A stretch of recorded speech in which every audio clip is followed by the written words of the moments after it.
So the first question is just, could y'all share a little bit about how the assembly was constituted and what lessons from that experience other workers can apply to their local work?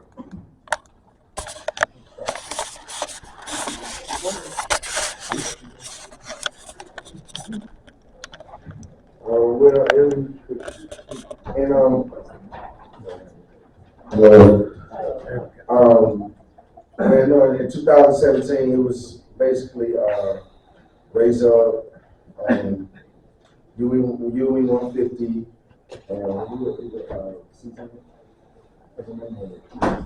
the Domestic Workers Coalition Alliance, and we just got together and put all our resources together, all our workers together to form a commission to gather workers around issues that were plaguing Durham at that moment, and which was we was going after the biggest employers in Durham at that time, which was Duke University, Raise Up, which was a baby then. We was focusing on McDonald's and Walmart, and the Durham City Workers. Man, we're done. And do y'all want to introduce yourself to me? Say that all over me. My name is Eric Winston. I'm working in the USSW. Yeah, I'm going quick from UE 150 Durham City Workers. How they came about with us was we had an issue with the water department, with water management, and what was going on, they was working the workers like, if they got off at 3:30, the workers would have to come back in and they would have to do another shift. They might work to 12, 1, 2 in the morning. So that was dangerous because when you been worked all day, then you got to come back in and work till who knows what time, and you get caught up, you still driving, you still working. So they came together with us to put a stop to this. We had one of the workers who started a petition so that the workers could get off at a decent time if they had to come back and work overtime, or if they had a problem with a mainline break or whatever, they would come back in, do their job, but then they didn't have to come back in that morning and work more, because that was a hazard, because you out there driving those big trucks, anything could happen. So I think once he turned that petition in and other workers grabbed hold to that, they overturned it. Matter of fact, when he did it, we was having a meeting that night, and he did it in front of the director of water management, which he knew what was going on, but for you to put somebody's life at risk like that and you don't care, and these people don't care. That's the thing I'm trying to get y'all to see. These people do not care. They don't care if you got to come in and work, 24 hours a day. They don't care. Like the story the young lady shared about the guy that worked 21 days, 18 shifts, They don't care. You come in and work much as you want to, as long as you get that job done. Mm-hmm. But you got a right to put these people in their place. Don't think that you don't, because you do. You got a right to put them in their place. And like somebody said, stop that cash flow. When you stop that cash flow, mm-hmm. That's when they gonna really want to talk to you. I mean, we don't have collective bargaining, but we bargain with them. And a lot of cases, we have one. And, the Workers Assembly has helped us out tremendously in our fight for working with, Fight for 15, working with them. Also, we got other organizations, sanitation, our department, street maintenance. So, it's been a real big plus to us. So, don't think that you can't bargain with them. You can bargain with them. Even though, like I say, we don't have collective bargaining, but we can bargain with them. But shout out to Charlotte and all the other areas that are here. Hi, I'm Mama Cookie from Durham.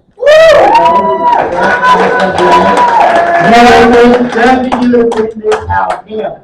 Who are we? Who are we? I'm tired of y'all to mighty proud of this house. Hey, I need to go. But let me tell you about what Southern Workers Assembly and Raise Up. I started out with Raise Up about 10 years ago. And when I started out, my son brought me into it. And when we got rid of Workers Assembly, Southern Workers Assembly, it was a thing about, we were trying to figure out how to work with the city. And so, for about 2 years, the city was trying to figure us out as well. So when we came to the table with, it became a Durham Workers' Rights Commission, which is run with the city. The city has, now they have to hear us. They don't see us no more, they hear us now. Because at one point they used to see us, but now they hear us. And Durham we got tired. For 2 years they wouldn't listen to nothing we had to say. And so when we got with the Southern Workers Assembly and Raised Up, we all came together as a unit. Both teams learned how to organize together. We fought against sexual harassment. We fought against with the city workers. We stand still with them. So that's what it takes. It takes a team to come together to join. Southern Workers Assembly, I keep getting the guys on. It was so important for us to come on to one accord. Because when we were standing down, we couldn't stand up. I can stand up now. Because Dante and the city down, Quick has really taught me a lot. And when you come together, it's so easy. You just got to come together in your city. Your city is what makes it happen. You got to come together. Don't hold one union against another union. Pull your unions together. That's how the Southern Workers Assembly came to us with. We came together as a team. And when we came together as a team, what do you think happened? That's right, we won. We won. We won a lot of battles in Durham coming together as a team. We won sexual harassment. We won more pay. We stood on front lines. We stood on front lines together and fought on sexual harassment in these fast food restaurants. These young people were getting harassed. I mean, literally getting touched. We stood on the front lines when Workers Assembly stood with us. And we won. The managers got fired, corporations got sued. We stood with the city when they had problems with the oxygen in the water. They fought and they won. So when you stand together as a unit, what happens? You win. So when you go back to your city, pull together. That's what Southern Workers Assembly did for us. And we have won so much. We get better paid on some of these jobs. Because you know, minimum wage, when was the last time minimum wage was raised? 85. A long time ago. What year? 85. Okay, that's about 13, 15 years ago. Who in the hell can live off 725? Who can live off 725? We can't even live off 15. We can't even live off that. This is what we're all about. Some service workers have really stuck with us. We have got up to 15 in some places. At least they cared enough to give us 15. Am I right? Okay, but then we need 25. I need more than that, really. I need more than that. I have to work 2 jobs. And I'm 64 years old and I'm still working. How crazy is that? 2 jobs? I'm working fast food and I'm working home health care. Home health care needs more money. They are not being treated fairly. We really got workers at the babies in the hospitals and the union. Home health care aid needs care. We are tired. We going to people home. We put our lives on the line every day. We don't know what we got. We going to these people's houses. That's why Southern service workers are still by so hard. Because we need a change from health care. We go to work every day. We don't get health care. We don't get retirement. We don't get vacation. Okay? We need help. Go back to your cities and fight. Go back to your cities. Don't let Southern Workers Assembly go in vain. They have fought so hard and so long. Let's keep it moving, people, let's keep it moving. I know I got all on check, but I can't hear it, I'm on good.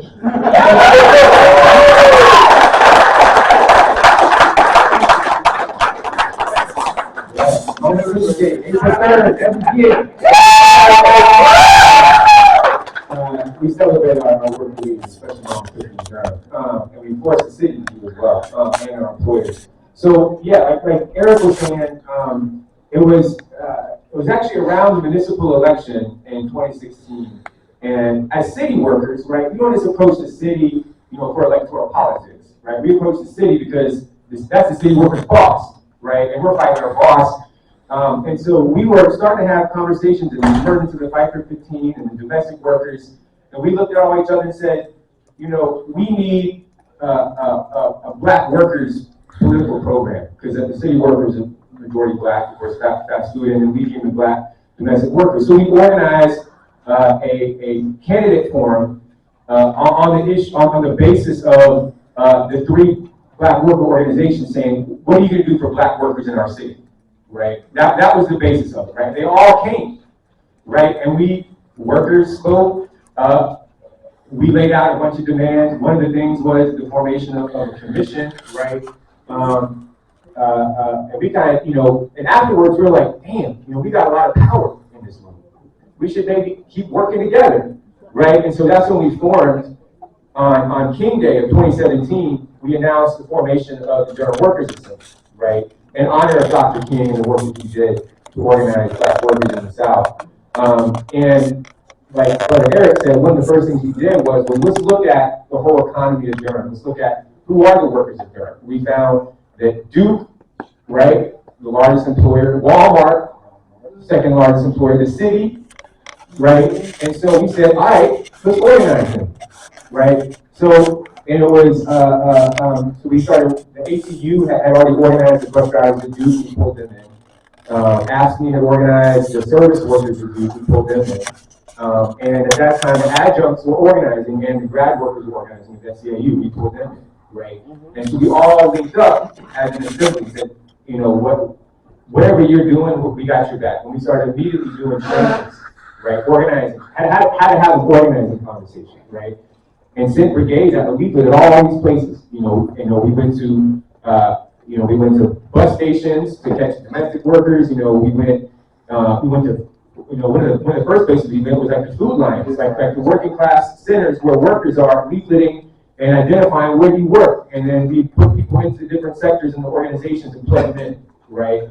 And we had really dynamic, up until the pandemic, we had every month for 3 years, we had a workers' assembly every month, where we were meeting in person, right? And folks were gathering, supporting each other. I'm going to stop there, and then there's more questions. Yeah, no, thanks, y'all. That was really rich. I think, and a lot of what all of y'all shared with us, and, in some of the previous sections, we talked about, bringing together workers from different workplaces, building these networks, and finding, issues that can connect, the different workplaces together that we can organize around collectively, and raise campaigns around. So I'm curious if y'all can share a bit more about what that process has looked like in Durham, around how y'all engage workers from these different workplaces in a process to identify some of those immediate demands, and attaching that to a common program similar to kind of like a Bill of Rights framework, and what emerged from that process, and ways that y'all have bridged these kinds of workplace issues into tying them to broader community demands. So is there anyone who wants to kind of kick that off, sharing about that?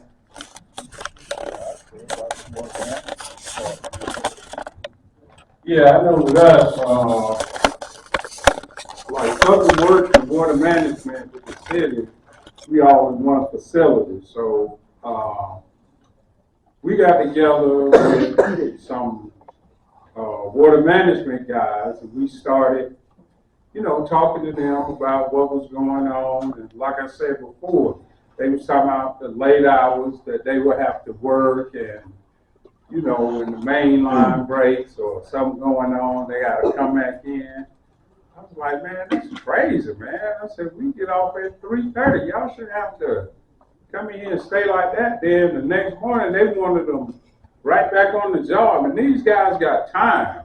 I mean, they got time. You know, if I want to use, say, a day of time, I done been out there working all night, and then in the morning, I'd be like, well, look, I'm not coming in the morning. I'm going to use this time to take off because I don't feel safe driving this truck. I've been up all night, you know, pretty much all day. I just don't feel safe doing it, you know, but they told them, no, you got to come in, you got to work.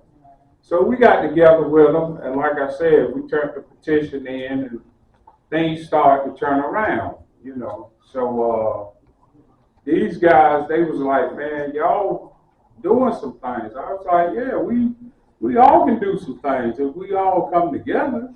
It's not just about public works, because I would go at them guys, the city manager, the mayor. I mean, I didn't hold no punches with them because, first of all, they're not holding no punches with us. And when they come at us, I come back at them. Because they had this thing about the police, like the police is the greatest thing since sliced bread. But like I told them, they not. I said the police is abusing people. You know, we had a case where the police abused a young man, young African-American guy. They abused him, but we never heard about it as city workers. So when it came to a head, and I heard about it, you know, it was like I was telling the fellas, this is what really happened. But then when it came to money, they wanted to give everything to the police. No, we're not doing that. We're not, because when, like I told the mayor and the city manager, when this city is in trouble or it's a disaster, y'all don't call on the police. Y'all call public works. I said, we the real boots on the ground. That's right. We get out here and we take care of business. Now we want what we deserve. It ain't nothing about y'all giving us nothing. We don't care nothing about that. We want what we deserve. You know, well, we'll see what we can do. No, we ain't gonna see what we can do because that's not an option. I said, y'all don't say that to the police and the fire department, so we shouldn't get it. But, you know, like I say, the Workers Assembly stepped in and helped us out as an organization of workers, as, you know, African-American workers. Also was another incident in water management where some of the guys was getting treated wrong. You know, we had to go to the labor board and find out what was really going on. But as a whole, they have really stepped up and helped us as an organization. And I encourage the guys at the job, join, man. I say, you know, my motto to them is like, you know, we just like State Farm. You in good hands. You in real good hands. I said, but now, it's up to you what you want to do.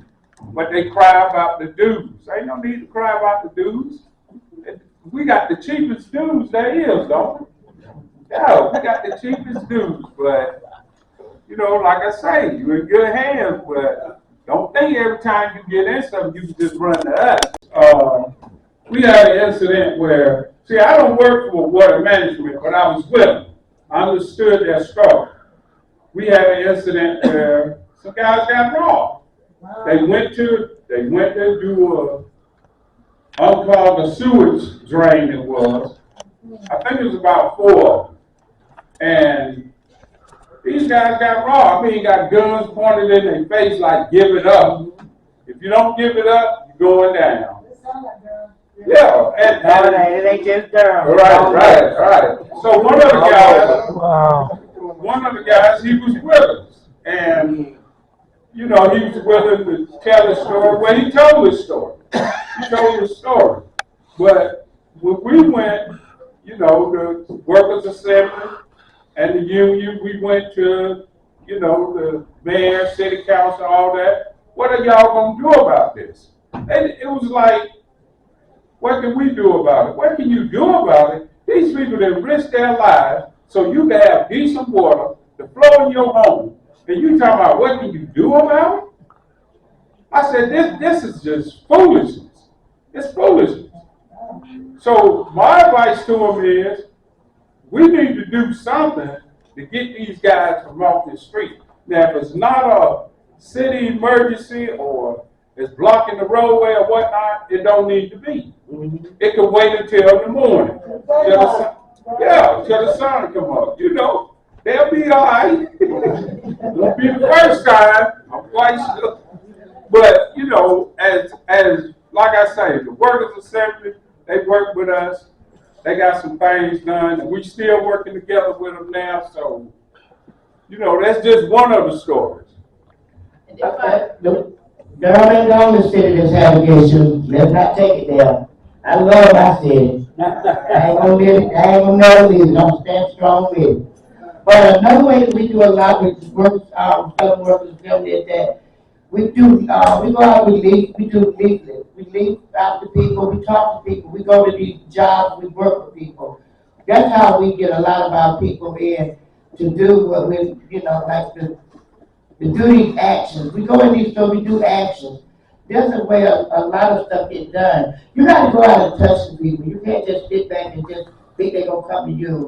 We go out, we do actions, we do phone banking, we stay in touch, we do community outreach, we go out in the community, I go out in the roughest community there is, and I give a cookout and don't worry about things. Because you gotta learn something, you have to start building your community back up. And to get the people in to unionize, you got to go out and let them know that you're serious. I don't mind. I go out in a community in Durham that I won't go step my face in and reach out to the people and let them know this is what we do. At first I was kind of shook because, you know, I stepped back for a minute, but I'm back. And Workers Assembly, you know, they stay right there. They just got my back on anything that I decide I want to do. But USFW, Union of Southern Service Workers, we are what's out here now, and we got your back. Anybody, we got your back.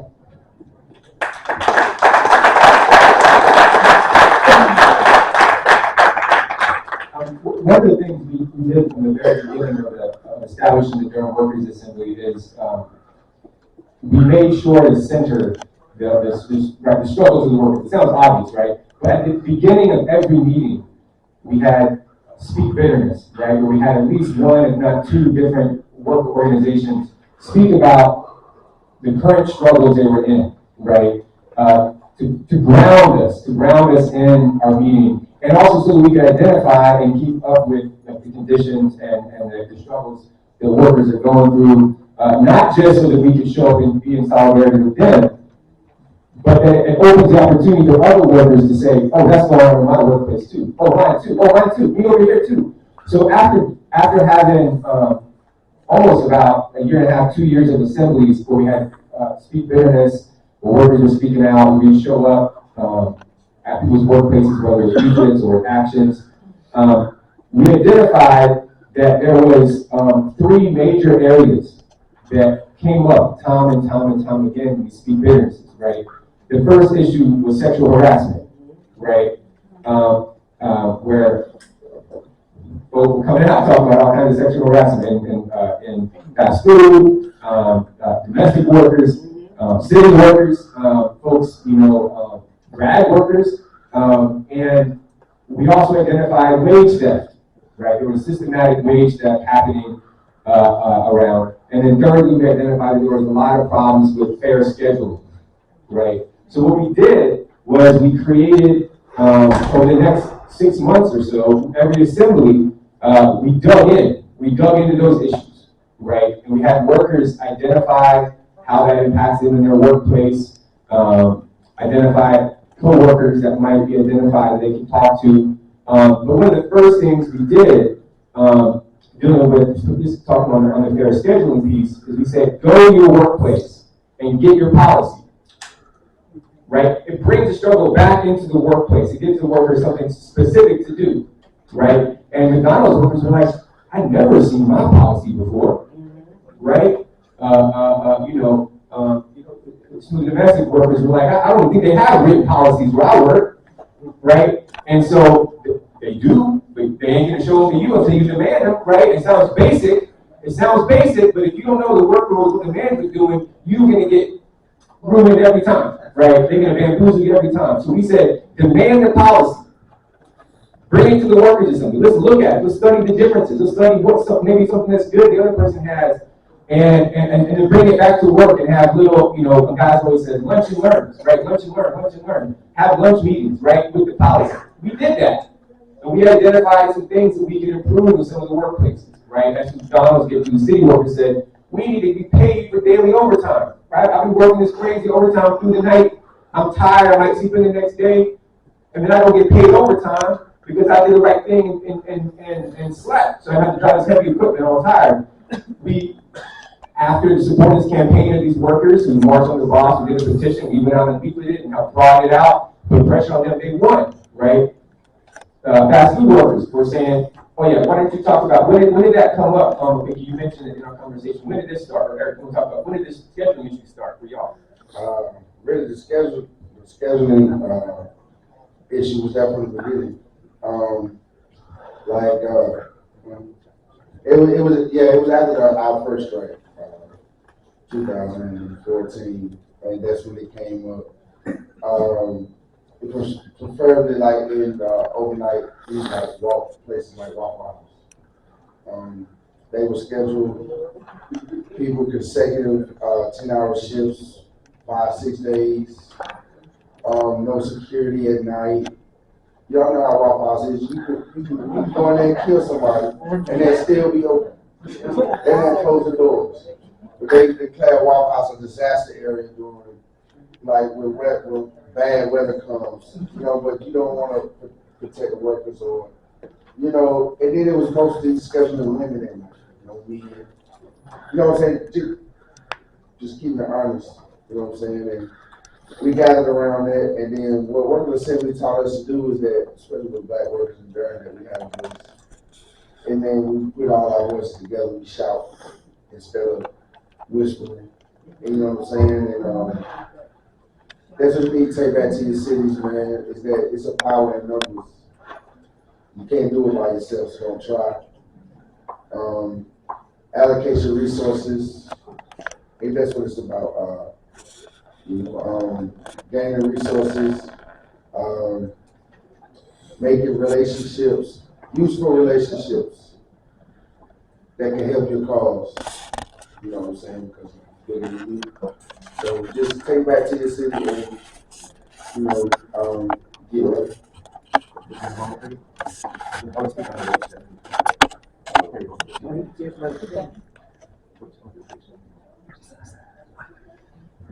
So on the wage theft piece, we were talking to workers and we realized that the wage theft happens, after the speak difference and hearing different cases of how wage theft was happening, it happens in so many ways that they're subtle sometimes, and the boss is so slick. Like the guy talked about at CBS, right? How the clock works, or getting you to do a little task off the work, or go deliver something off the clock. All kinds of ways the boss does it.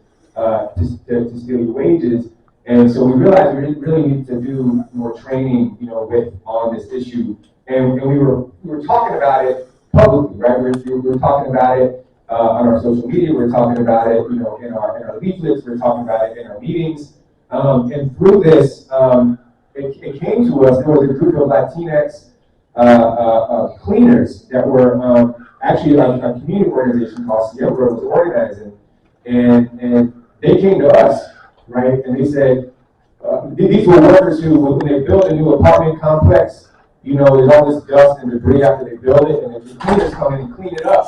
So when you go in and look at it before you buy it, it looks nice and clean, right? And they were basically working for contracting from a construction company. And so they had, it's about 20 Latinx women, and they just repeatedly were getting shortchanged on their checks. And Sierra had organized them in their community around some community issues in their local homes and some housing stuff. And they said, well, this is a workplace issue. Let's go to the Workers Assembly. Because they knew who we were. We were visible. They came to us and we mapped out a plan. And first, we went with them and marched on the boss directly in their trailer on the construction site. And a bunch of Workers Assembly folks came in the middle of the day, marched on the boss, right, delivered the demand. The boss ignored us. So we said, well, let's map out who this boss is, right? And turned out he owned a hot dog stand at South Point Mall, right? So we sent a bunch of folks every day to go buy hot dogs and mess with this dude and wait till he actually shows up, because it was at his work. Until he actually showed up, we had people doing shifts, buying hot dogs, waiting for this dude to show up. And so that when he came, we could directly confront him, right? Well, there was a whole campaign that lasted, and we won these workers $12,000 back pay. It wasn't because we filed with, a lawyer, a wage step claim. It wasn't because we went to the labor board. It was because, as workers, we took action and shamed this boss publicly and made them look at, took it to the public sphere, right? We had to make this a public issue, and they conceded, right? Anyway, yeah. And the same thing happened with Wendy. For years, this manager had been taking our money because she didn't want us to make over 40 hours a week. So we made 5 minutes over, 10 minutes over, even a minute. She took out, for 20 years she did this to me. For 20 years I didn't realize she'd been robbing me blind. And so what happened was, so for a reason or another, she got investigated through HR. So when HR came in, they come to find out, so some of us have been there like 10, 15 years. They found out that she had been stealing our time for all the years. So they had to come back in and pay us for that back pay for them 1 minute, 2 minutes, whatever minute that she decided she wanted to keep. And she got terminated behind that. So it goes to show wage theft is serious. Do not pick up a piece of paper off the floor if you ain't on that clock.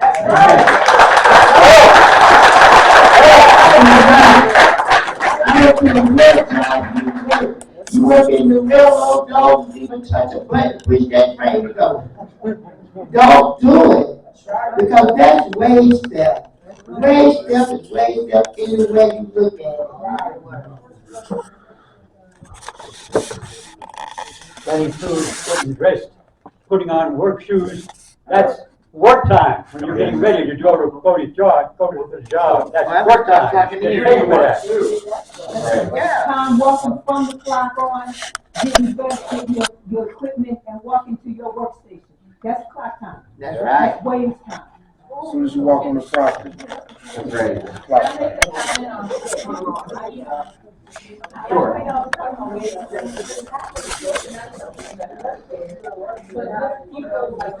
Hold on 1 second.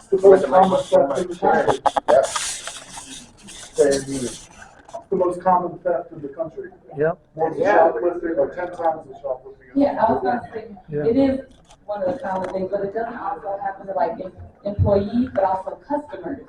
We had an incident at Wendy's in Charlotte, actually, where you would go through the drive-thru. I'm retired now, so don't hold me accountable. I don't hold you accountable, I got you, Monica.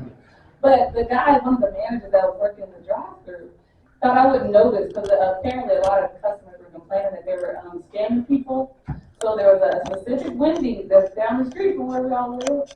And he would charge me every time I would go through the drive-thru for 2 meals. So the car behind me and mine. And then one day I was like, wait a minute, this isn't even my goddamn ticket. And then I was like, wait a minute. So then I drove all the way back. I guess he didn't think I would come back. And so one way you can do that is I said, I was going to call the news. Because me, I don't play. I go to Stephen Sujinki, WSOC TV, and I would call them on your ass. And I bet you're going to get straight after I do that. And they get so serious. Like, oh, you calling the news? Oh, yes, sir. Yes, I don't play that. Oh, no, we don't do that. That's rude, and I don't like people being rude or disrespectful. So, But that is another way you can get around to doing that. If people are scamming people out of wage stuff. So it's not just employees, but also customers. So, thank you for pointing that out. Yeah, thank you so much. Well, so we have like 8 questions prepared, and we've done 2 of them. But just keeping an eye on the time.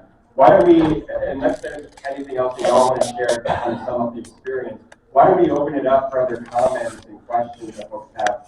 Questions to Durham about their experience with going to the Workers Assembly. Lessons to share from your own experience and other, comments that folks might want to make. I think, did you have, and I see, Patrick.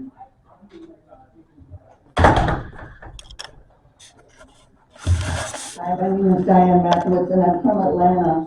And I wanted to comment really on this about, it's been mentioned several times about how you have to make something public. And I don't know if I'm the only person here in the room that has a radio program on a radio station that is 100,000 watts and streams and is heard worldwide. But I want you all to know that my program, the Labor Forum, on Mondays, every Monday from 4 to 5, is open to you. The purpose of this program is to bring the stories of working people and oppressed and marginalized people. So I'm going to, at some point, give cards to anybody who wants one. But I do want to say that this point of going public also includes using every form of it. So if you're a writer, you need to write letters to the editor, to the bourgeois paper, but to anything else. And to really take advantage of that. Because, and of course, all the platforms you can write on. And pictures. So I'm really encouraging a very perspective of how to go public. Thanks.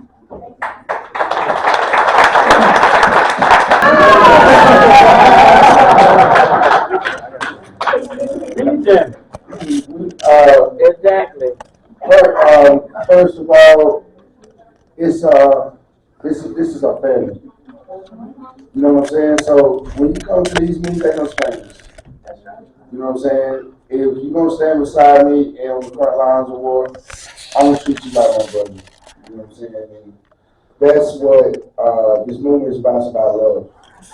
You know what I'm saying? And division. This is systematic, however you want to put it, created boundaries, and we got to break those boundaries down in order for us to free ourselves. That's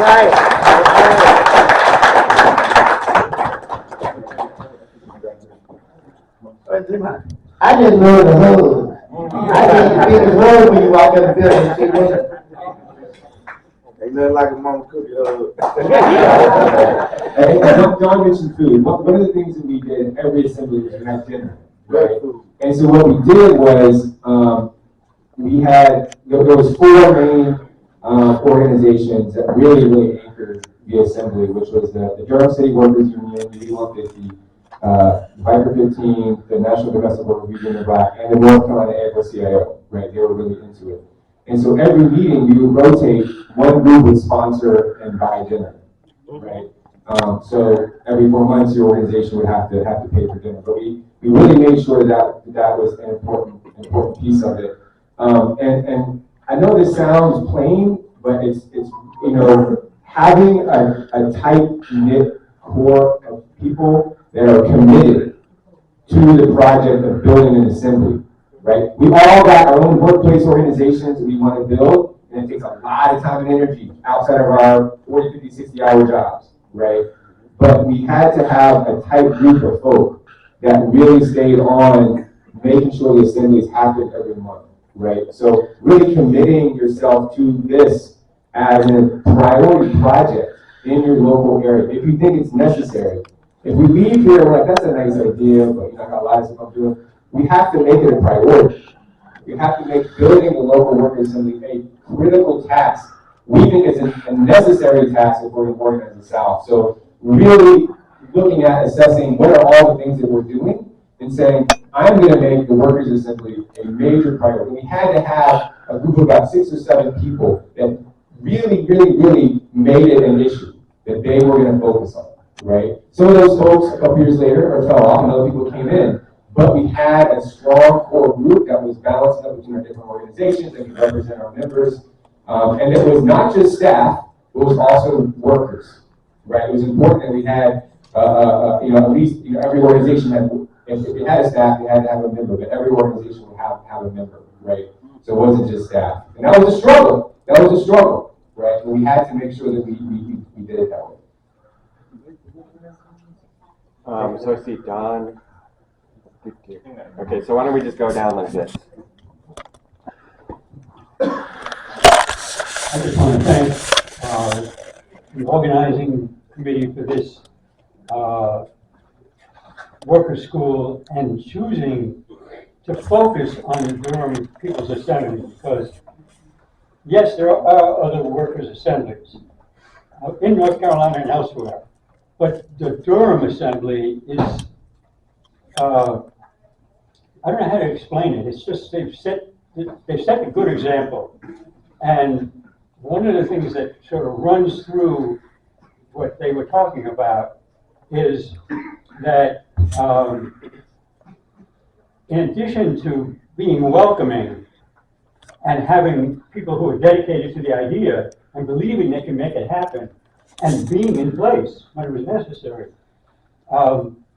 you understood that there were issues that crossed job lines, that crossed departments within city workers, and the importance of community labor alliance. Out in Greenville, where I live, in Pitt County, where there isn't a Durham consciousness, and I'm going to say that's a real role model to look up to and to follow, where the community alliance with working people is critically important. At 5 years before, the sanitation workers in Greenville just didn't work one day. They just said, we're not working. They didn't call it a strike, they just stopped working. That was 2011. Well, guess what? 5 years before that, the Raleigh workers said, we're not working. We're not going in. You give us the same issues that Donald was talking about in the water department. Too much overtime, don't even have time to use our time. And then doing other people's work, all of that. What did people do in the community? They put signs in their yard supporting the sanitation workers. That's how the community supported the people that served them every day. And it's especially important when you're talking about people who work in the public sector, because the boss, they get elected. They have to face election every time it's time in municipal elections. Those are who our bosses were. I'm a retired state employee, and that's the pressure that we could weigh if we have the support of the community. So I'm just saying, Durham City workers, be like them.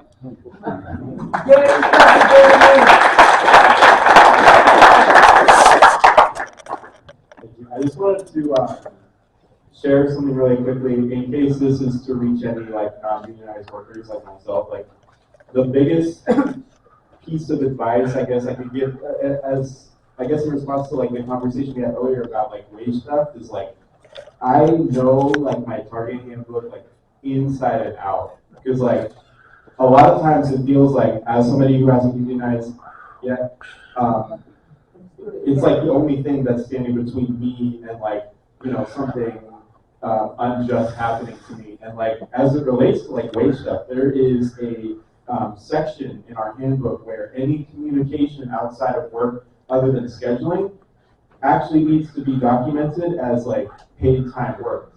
And a lot of people don't know that because it's not like pushed to always look at the handbook as it's updated and everything. And like these policies change and like it's somewhat communicated, but it's never the forefront of any kind of conversation.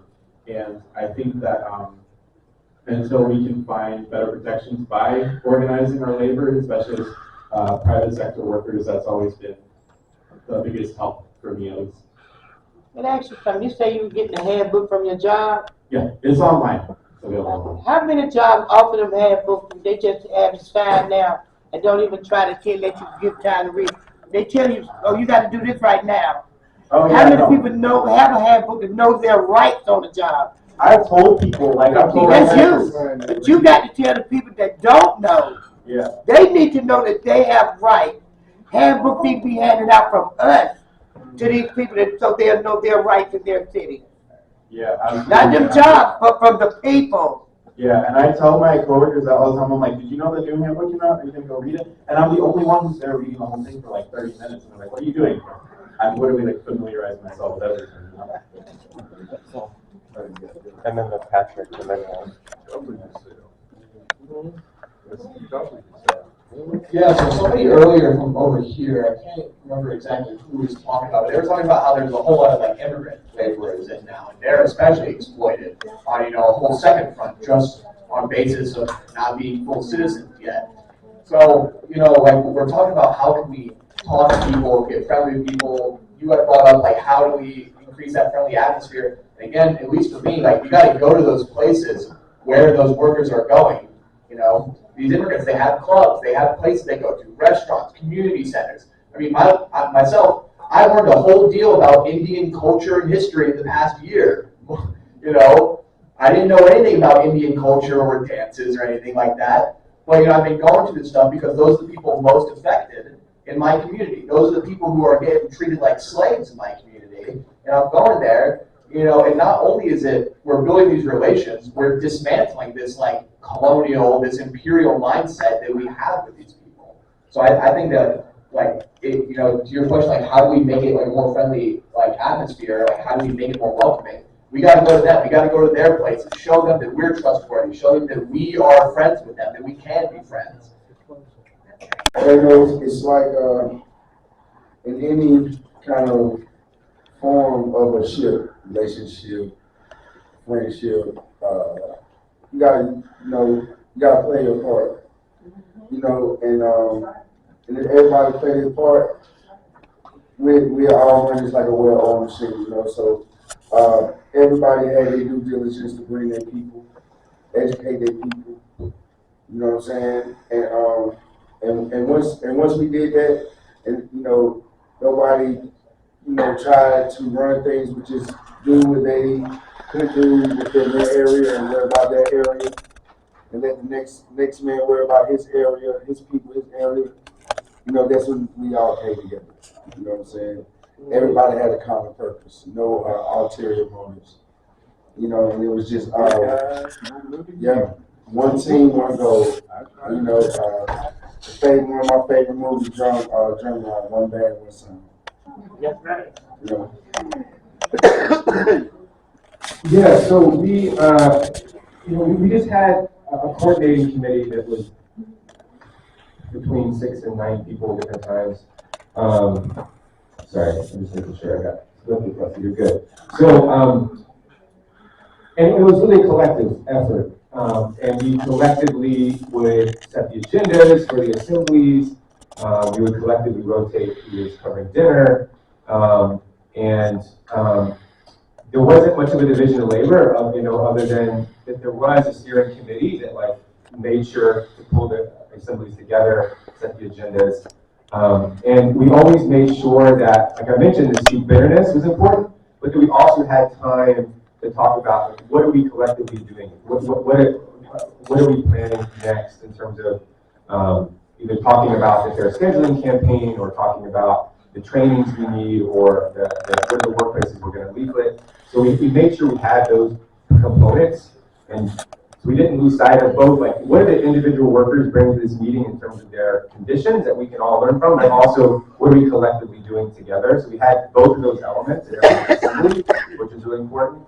And I think that the one piece that we have formed more recently, and Rust and Theo and some other folks are part of this, is that we had formed that the Leaflet Brigade was kind of its own organization. We call it the Outreach Committee.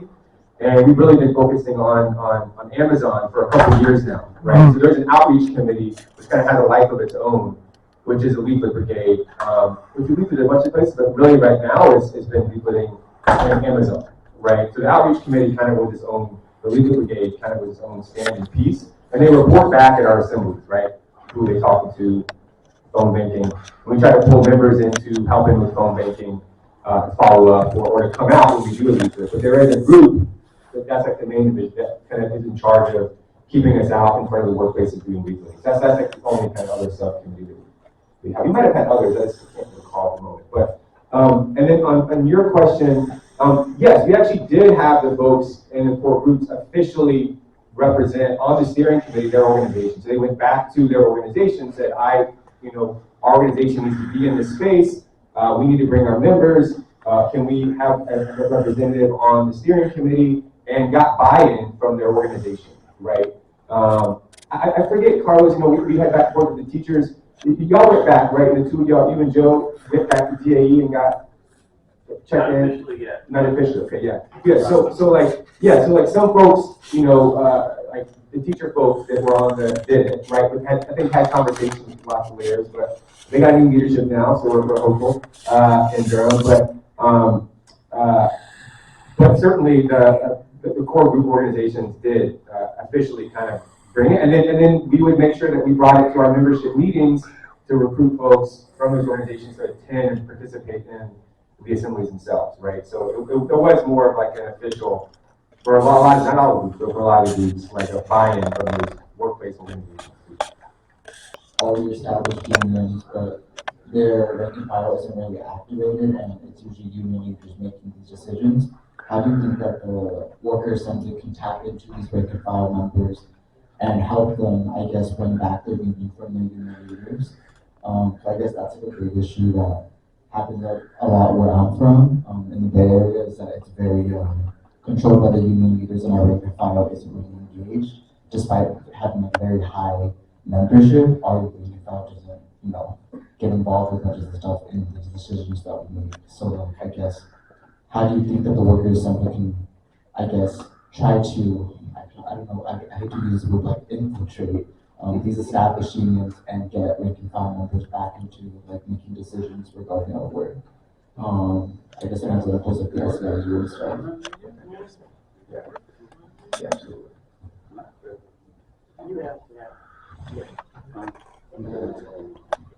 Right.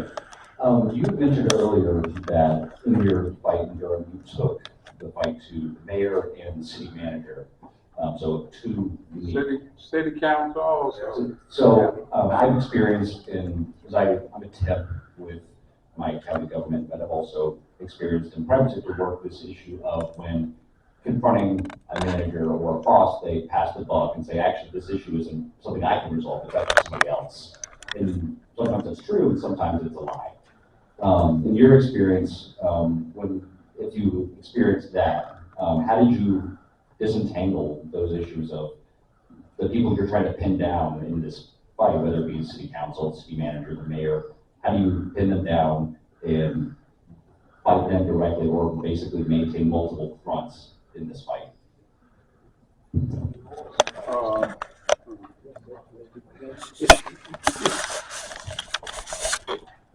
My thing is, I want to know, well, what they tell you is this. This is what they tell you, which is garbage. You can't go straight to the top. You gotta talk to this person, and when they tell you something, you gotta talk to this person. And I told them, I said, look, man, I ain't doing a whole lot of talking. I said, now, if y'all want to bring the news in or whatever, we can do that. And then you get some answers, because they don't like to get exposed. Ain't no need for a whole lot of talking. Let me know who I need to talk to. Let's resolve this. Let's get it out the way. But me personally, that's what I do with them. I want to know who I need to talk to so we can get this matter resolved. And it's not that, you being bold or prideful or boastful or whatever. It's the fact that don't nobody know nothing. I said, somebody got to know something. I said, as many times as my co-workers, they went down there and talked to human. Is it human resources we need to talk to? Is it the mayor? Is it the city manager? Do we need to talk to the whole council? Give us some answers, because y'all act like y'all. We run the city. The workers run the city. All they do is make decisions. I said, now, if y'all can make all these decisions, and we run in this city, y'all should be able to give us some answers. But it's like, I don't know, did you talk to such and such? I did, but they didn't give me nothing. So they told me to come to you.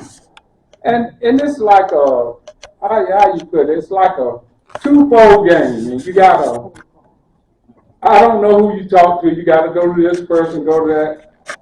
We're gonna cut all the middleman out. Straight to the top.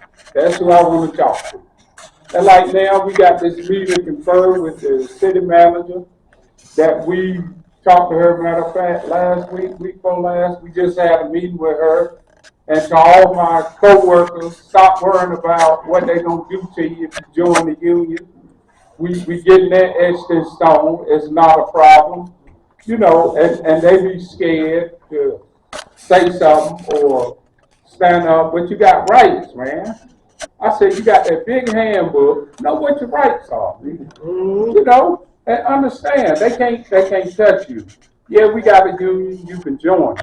So my advice to you is, man, you know, go to the top, man, find out who I need to talk to, and maybe they can give you some answers on what's going on. I understand you said you was a temp, you know.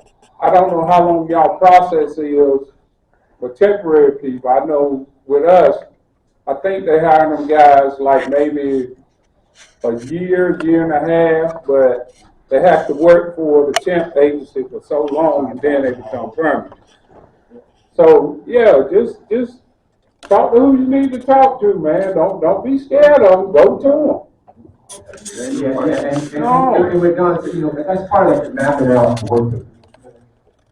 So, and one of the things we always did with the city of Durham too is that when we had an issue, if we always documented it also, and that documentation and the demands of how we saw it being resolved, not only went to the meeting supervisor, it went to his supervisor, it went to the department head, it went to the HR person, it went to the department head, HR person, the city manager, and the council people. They all got it at the same time, and we always try to put respond within the next 10 days.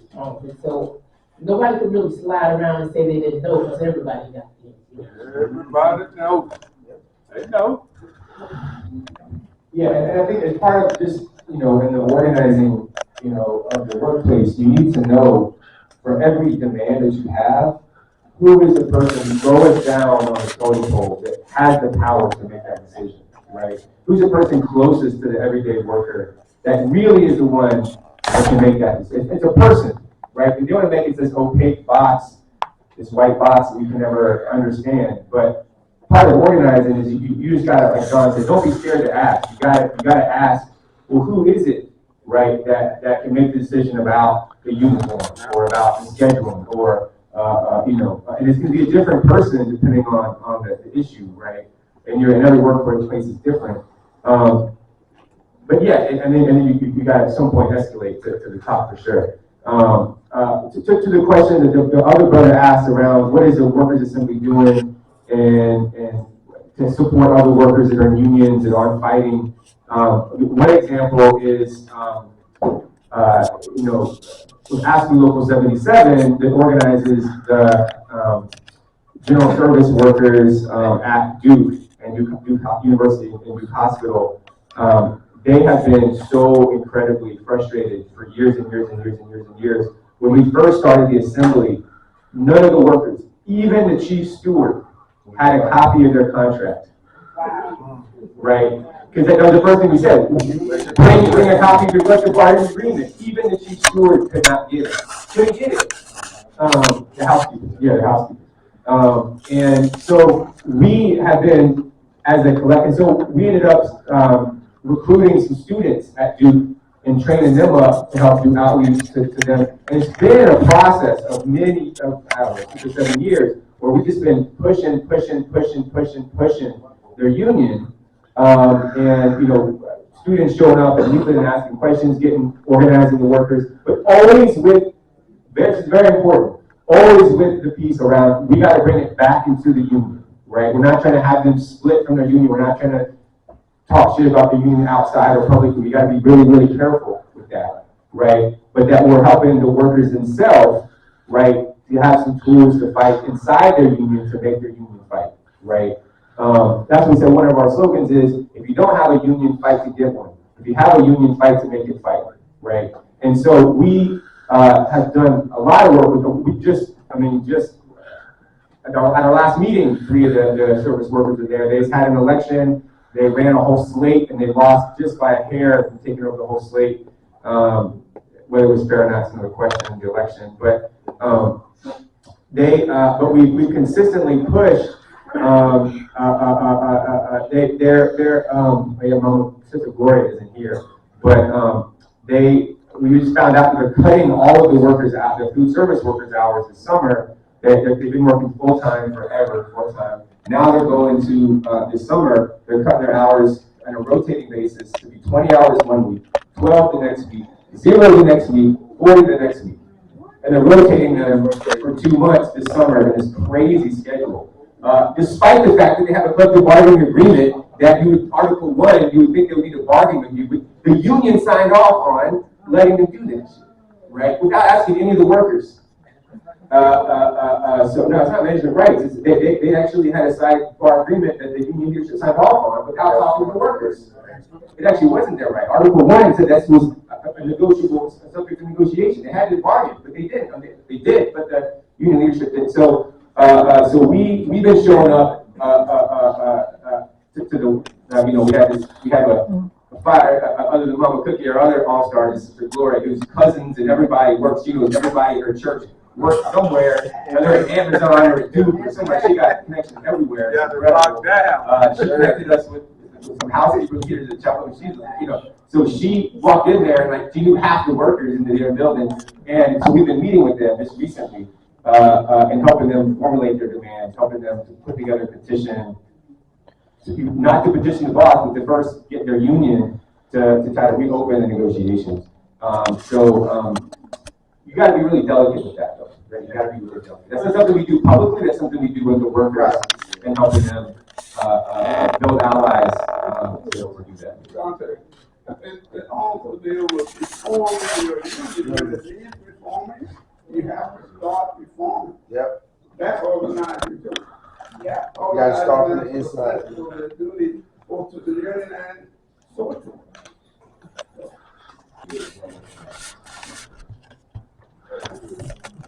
Hi, my name is Anna. I'm a public school teacher in Virginia at the Christian Education Association and the Durham Workers Assembly. For y'all in Durham, I have kind of a two-part question for you is, how do y'all navigate, or maybe it's not relevant, but how do y'all navigate the presence and the role of union staffers within the Durham Workers Assembly? And I think that recognizing that there are union staffers that really commit themselves to supporting the rank and file and can be huge allies to workers, and I also recognize that staffers are workers themselves, and I know in our state affiliate our staffers are treated like shit by their employer, the DEA. So I'm curious about that, and then also too, how has the Durham Workers Assembly, it's relevant, how have y'all dealt with local union leadership that is, not listening to their members and is, functioning really top down and not listening to the rank and file. So I'm curious how y'all have navigated that, or have you imagined?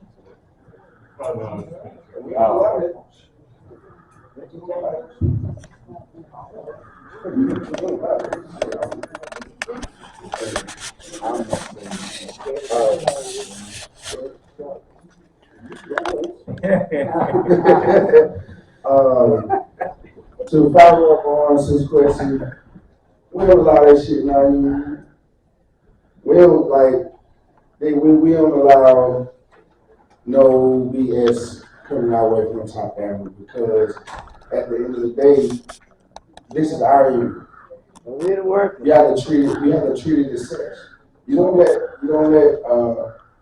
other people steer your journey. You feel me? So if these people are in leadership, if they're here to help, they're not here to help, I get rid of them. Point blank period. You gotta take ownership of your journey.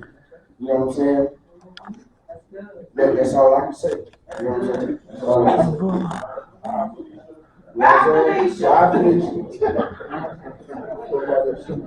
Yeah, so I mean, I'm an international rep for the UE, so I'm a staff person.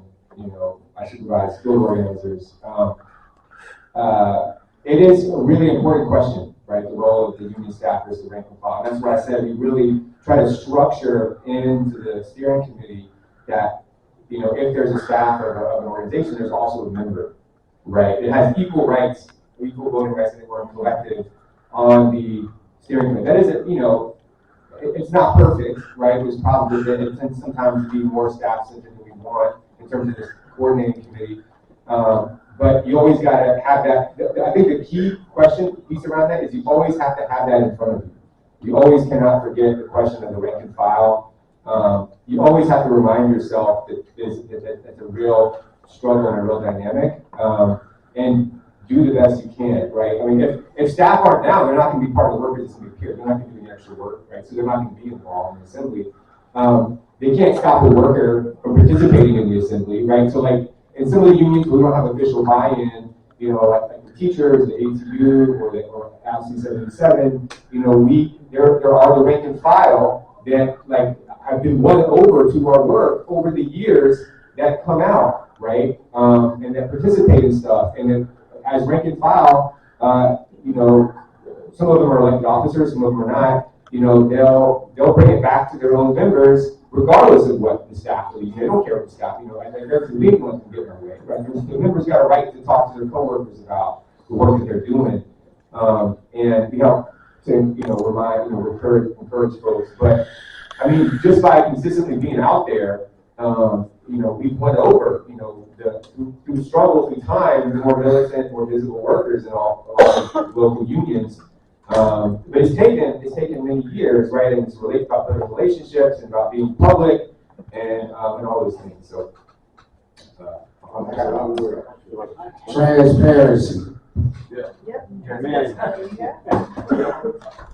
Yeah, I think it's very important, what Dante's raising here. But I know that in our union, our national union, our local statewide union, we bring resolutions to the floor. Now members vote on that. Yes, I'm sorry. I'm used to speaking without mics. But what we have done in terms of our own union, I'm a rank and file, I'm a frontliner, state of work group to state government here in North Carolina, and former president of local UE 150, served a couple of terms, I think, at least a few. And also rank and file out of the Durham City Workers Union, where I first got started as we began building this UE 150. But we brought resolutions to the floor of our state convention, all around chapters across North Carolina, and we discussed it, we debated it, and we unanimously passed it, that we're going to be a part of this Southern Workers Assembly movement. And also, we took those same resolutions and we brought them before our national union. And Brother Ed knows this is how our union rolls. Am I correct, Brother Ed? You're right. And we put it on the floor, so it becomes, our, decision. We're running it from the rank and file up rather than top down. And it's very important too that we just probably have one of the sharper political activists who's happens to be our staff organizer for IUR for North Carolina, Virginia. And he took those. We're going to debate them if we don't agree. And we're going to struggle around certain questions. Am I speaking the truth? UE 150? All right, well, I'm speaking the truth because everything isn't an easy walk. We don't always agree, but we can at least, on principle, put it up on Front Street.